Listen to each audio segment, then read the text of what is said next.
Bismillahirrahmanirrahim. Assalamualaikum warahmatullahi wabarakatuh. Kita ketemu lagi bersama Agus Betik di sini dalam rubrik politik embongan. Ya, kita membicarakan politik dalam suasana yang sersan, serius-serius tapi santai juga, santai-santai tapi serius juga. Ya, oke. Beberapa waktu akhir-akhir ini ya berseliweran sebuah isu yang aku bilang isu aja lah ya. Ya. Mungkin asiknya isu ya, karena mau mengkonfirmnya juga gimana ya. Ada cawapres ya yang menampar ya, menampar wamen, jadi wakil menteri bukan men ya.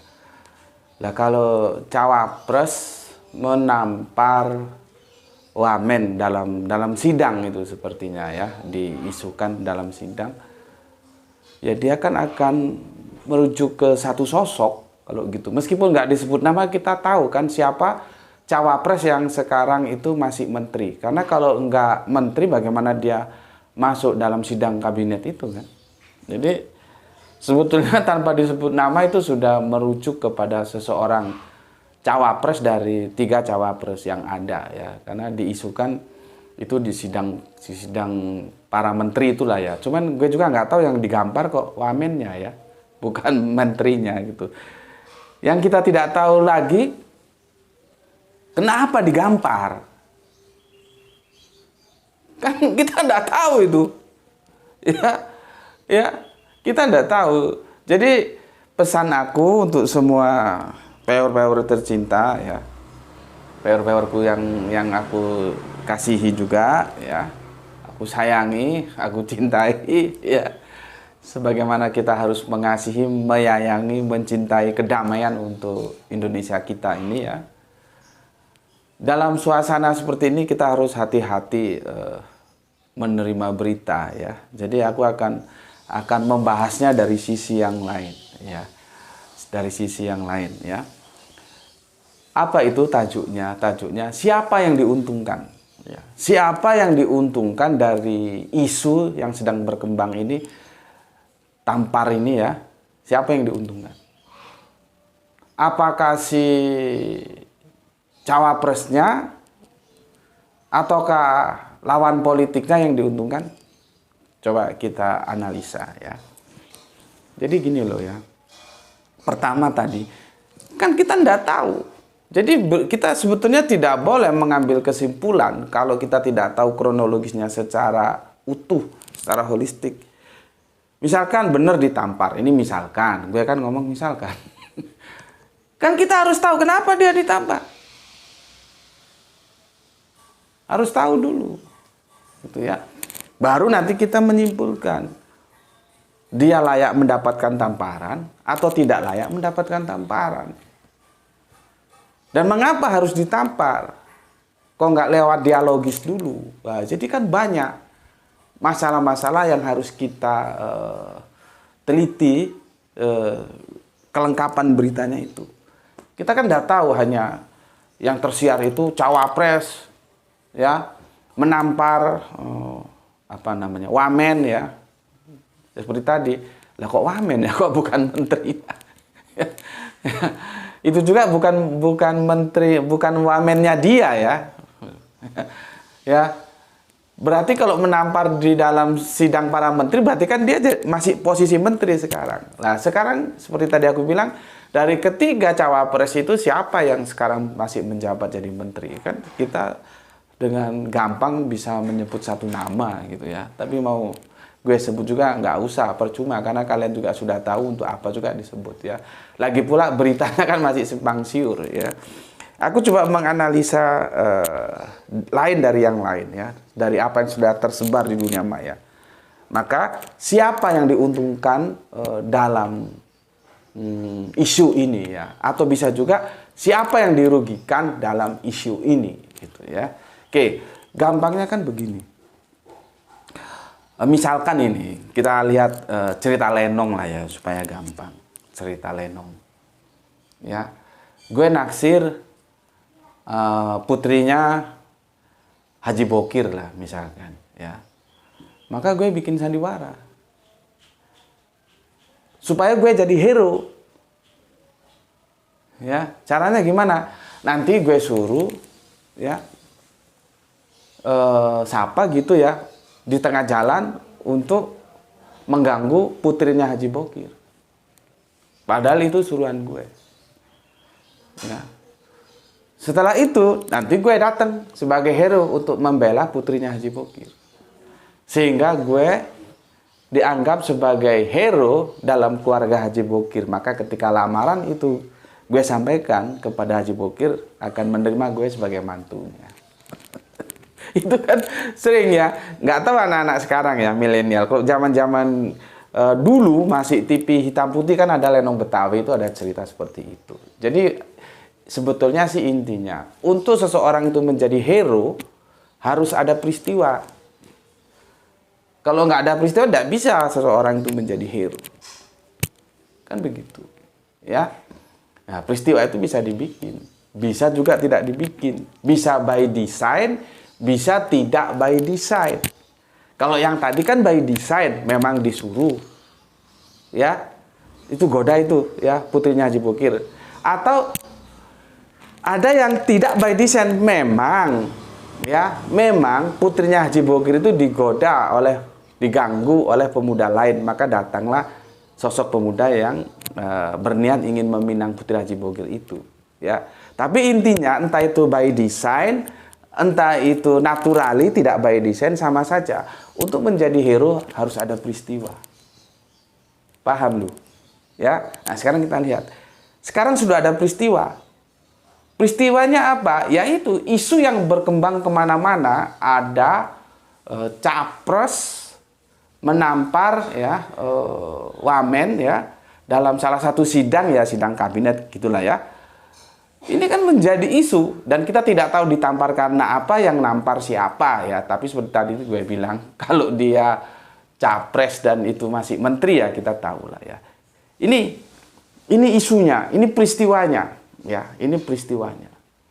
Ya. Nah, sekarang kita coba analisa siapa yang diuntungkan oleh peristiwa ini atau siapa yang dirugikan. Karena bisa jadi dia diuntungkan, bisa jadi dia juga dirugikan. Nanti terserah Anda menyimpulkan bagaimana. Oke. Ini berita ini membunuh karakter loh. Membunuh karakter ini. Ya.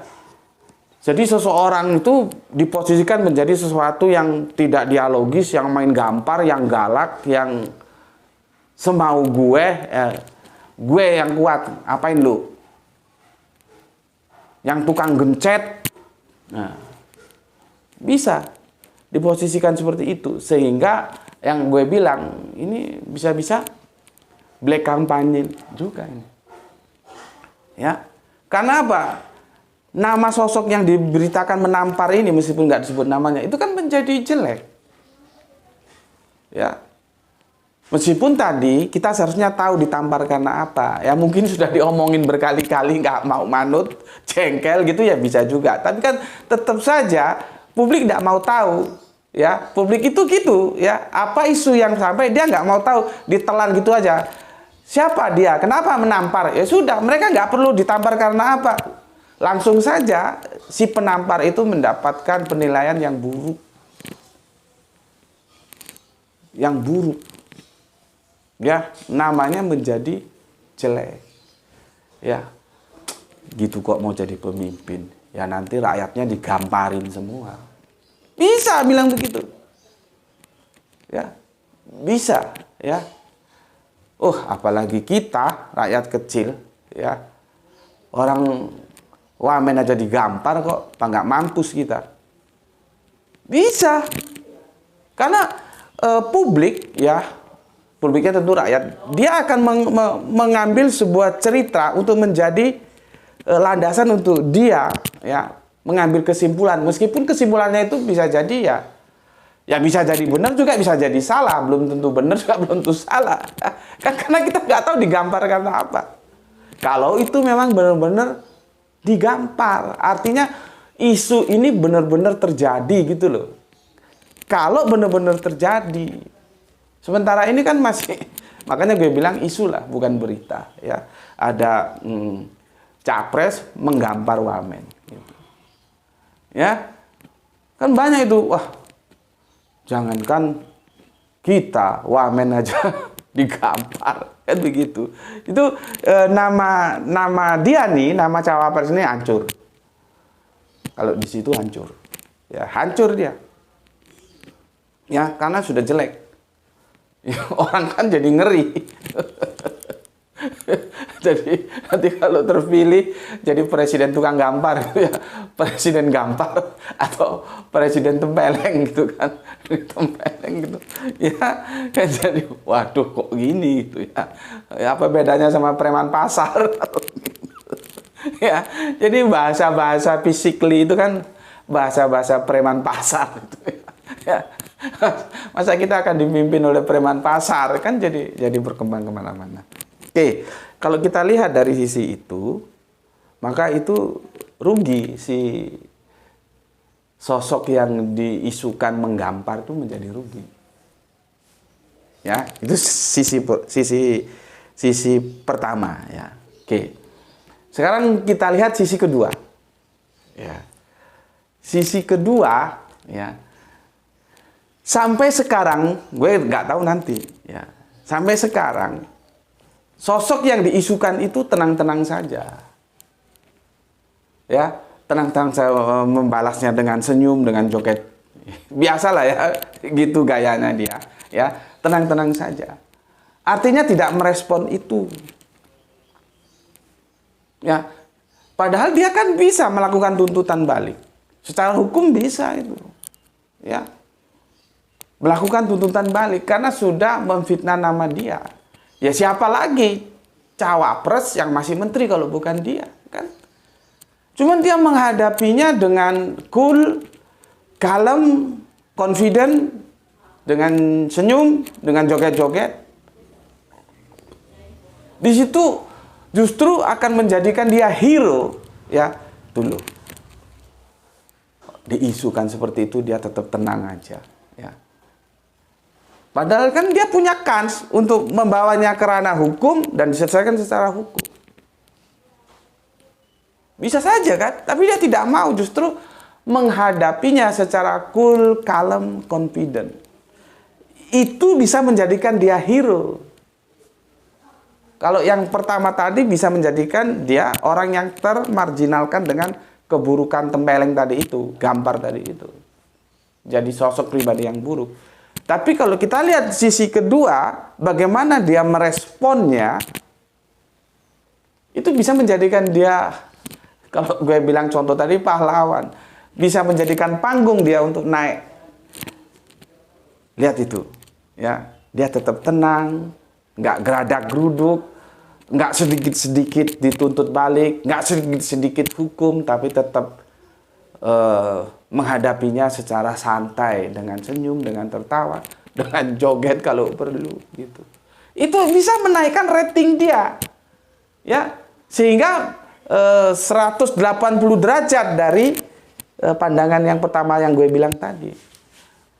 Nah, tinggal nanti yang mau goreng siapa ini? Kalau pemikiran pertama digoreng, wah itu jangan, bahaya itu, tukang gampar.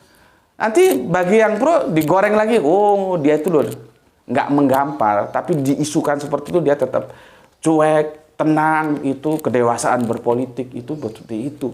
Tidak sedikit-sedikit ngambek, sedikit-sedikit menuntut secara hukum, sedikit-sedikit penjarakan orang. Enggak, dia tetap menghadapinya secara santai, ya, tidak membawanya ke ranah hukum. Kalau sekarang apa namanya itu, undang-undang apa? IITE, UUTE, nggak tahu juga gue. Ya, kan sekarang ada isu, tinggal dia mau digoreng kemana. Bisa menaikkan, itu berarti untung, ya, yang diisukan. Bisa menurunkan berarti rugi. Maka sebetulnya siapa yang diuntungkan, siapa yang dirugikan, tentunya objek yang dikatakan menampar itu. Artinya apa? Dengan peristiwa ini, dia bisa untung, bisa juga rugi. Tergantung nanti ini apanya namanya. Kalau aku kan, aku Potter. Dan aku juga mengharap kalian itu Potter juga. Artinya jangan jadi supporter. Kalau supporter itu nanti selalu mengunggulkan yang disupport, ya, merendahkan yang tidak disupport. Begitu. Ya, kalau kita enggak, aku ingin kalian bersamaku mengajak memandangnya secara lengkap, secara komprehensif tanpa keberpihakan.